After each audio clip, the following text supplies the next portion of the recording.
Bonjour. Lorsqu'on évoque le mot retraite, la première idée que l'on a, c'est finance. Ça veut dire combien on va faire et comment. Quelles seront nos rentes, etc. Ça, vous allez avoir les informations. Par contre, ce à quoi on pense plus rarement, ce sont toutes les préoccupations psychosociales. Quand je dis psychosocial, c'est vraiment tout ce qui concerne le réseau, vos connaissances, les projets, les activités et surtout le sens que vous allez donner à votre nouvelle vie bientôt quand vous serez à la retraite. Et c'est de ça qu'on va s'entretenir quelques minutes et ça représente 90% de vos futures préoccupations selon les témoignages que nous avons. Il s'agira notamment de réinventer votre vie, que ce soit dans votre entourage, que ce soit avec votre couple, mais aussi dans vos activités. Et qu'est-ce que vous allez faire de vos journées? Qu'est-ce qui aura du sens pour vous chaque jour ou chaque semaine? Et puis structurer votre temps, vous stimuler, et puis surtout obtenir cette reconnaissance que tout le monde recherche à travers vos actes, à travers ce que vous allez faire, et puis à travers votre futur réseau de connaissances. Ce sont des choses très importantes. Quitter la vie professionnelle, ça ne veut pas dire être inactif, loin de là. On sait aujourd'hui que si vous conservez des activités et même des projets, ce qui est souhaitable, eh bien vous allez utiliser vos 5 sens. Vous savez, le corps, c'est un peu un véhicule. Vous avez le tableau de bord ici et vous avez le corps qui est le moteur. Les deux sont importants. Un moteur est fait pour tourner. Si vous le laissez trop longtemps au garage, il va rouiller. Donc c'est un peu l'image que j'utilise pour vous dire que ayez des projets, ayez des activités. De temps en temps, arrêtez-vous aussi pour contempler, profiter de ce temps libre qui s'offre à vous.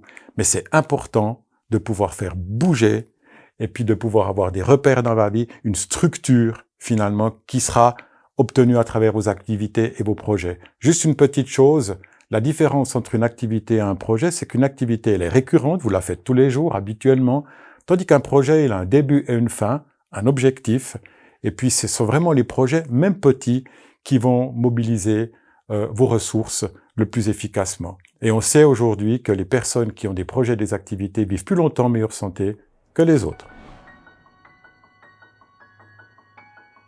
Et maintenant, je vais vous parler un peu de votre réseau social, c'est-à-dire des gens qui vous entourent, de vos connaissannes. Lorsqu'on quitte la vie professionnelle, le réseau de connaissances a tendance à s'éroder un petit peu, ça veut dire à diminuer. Il ne faut pas attendre que le passage à la retraite pour conserver un réseau social qui soit intéressant. Parce que vous savez que le réseau social, avoir des connaissances, connaître des gens, c'est aussi obtenir de la reconnaissance parce qu'on existe.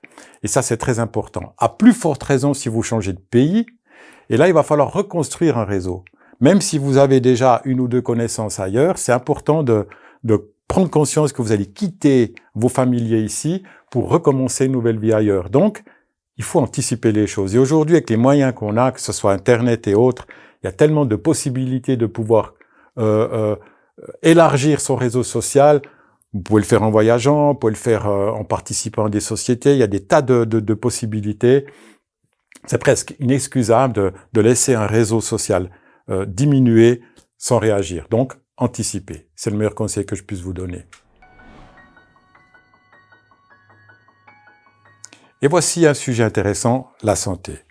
Comme vous pouvez l'observer sur ce schéma, la santé n'est pas qu'une question d'alimentation ou de bouger. Non, non, non, non. C'est un ensemble de facteurs qui concourent au maintien de votre santé. Peu importe avec quel état de santé vous passez à la retraite, vous pouvez le maintenir dans un état, le stabiliser, voire même l'améliorer. Et pour cela, il faut simplement prendre conscience d'un certain nombre de choses.